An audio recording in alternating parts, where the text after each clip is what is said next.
Hello and welcome. My name is Biagio Mazza, Pastoral Associate at St. Sabina Parish in Belton, Missouri, and I'm here to welcome you to another Do You Know series question. Today's Do You Know question is, do you know the backdrop to some of the key symbols of the Advent season?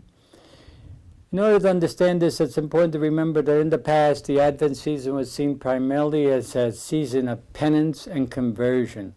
Modeled primarily on the Lenten season, even using the same colors, purple and rose. But with the liturgical renewal of the 20th century, and especially with focus through the Second Vatican Council, Advent became a season primarily of joyful expectation and anticipation of the celebration of the birth of Jesus at Christmas time. And so, as a result of that, what we see Advent primarily as a season of attuning ourselves to the presence of Christ with us already and in celebration of his birth at Christmas. The three key symbols that we use throughout this season of Lent to attune ourselves to God's presence and to prepare for that celebration are the Advent Wreath, the Christmas creche itself, or the manger, and the Jesse tree, which is linked very much to the giving tree. It's a variation of that. And so what I'd like to do is just spend a little bit of time looking at the background of each one of these. Starting with the Advent Wreath. The Advent Wreath is a circular wreath that has 4 candles to commemorate the 4 Sundays before Christmas.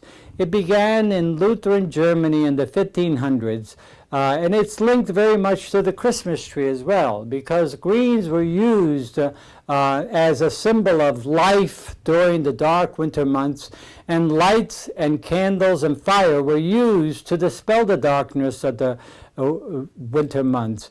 These would go back to pre-Christian times even, and in the 1500s, so the Lutherans primarily took the same symbols and gave it a religious significance, and the Advent Wreath became the symbol of the preparation for the coming of Christ in the midst of darkness. That Christ came was the light that came in the midst of darkness. The colors that were used for the Advent Wreath candles were purple and rose, the third Sunday being Gaudete Sunday, which was the rose-colored Sunday, or Rejoice Sunday.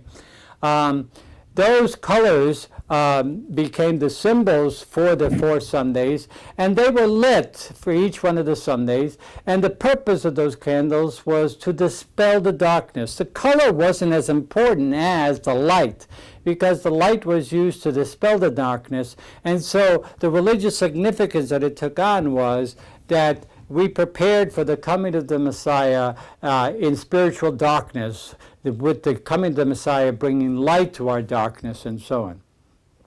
The devotion to the Advent Wreath really took on great significance when it came to the United States through German immigrants primarily.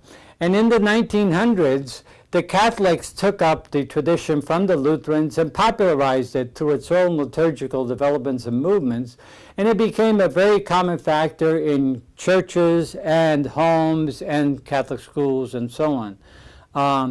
The focus with the Advent Wreath is primarily on light in the midst of darkness, that tension between light and darkness, and Christ, as we prepare for Christmas, Christ dispelling that darkness.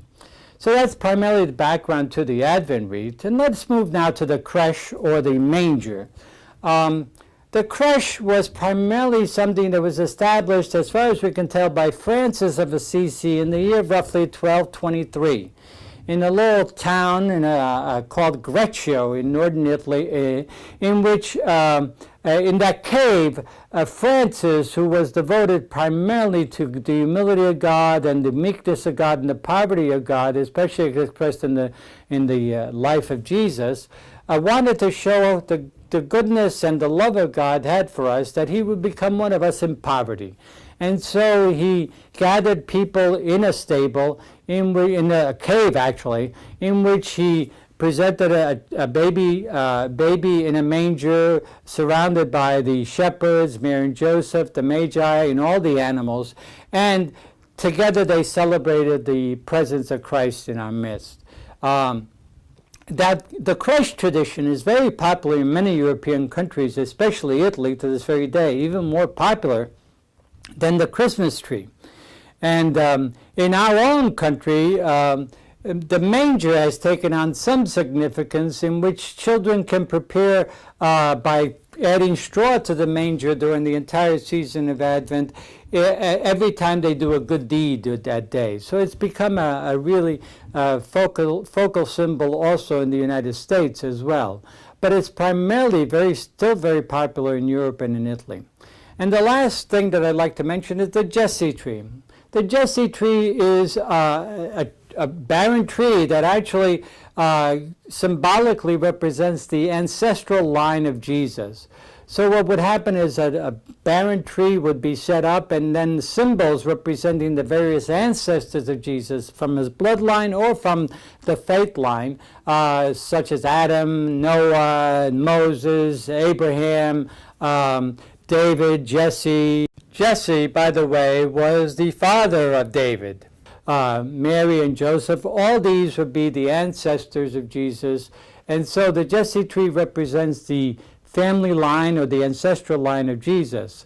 The giving tree is a variation on the Jesse tree, in which most parishes today would put up an empty branch and hang up tags that would have the gifts that many needy people were in need of, and each member of the parish would take a tag and buy the gifts for that particular person, and then they would return them to the parish and they would be distributed to people at Christmas time.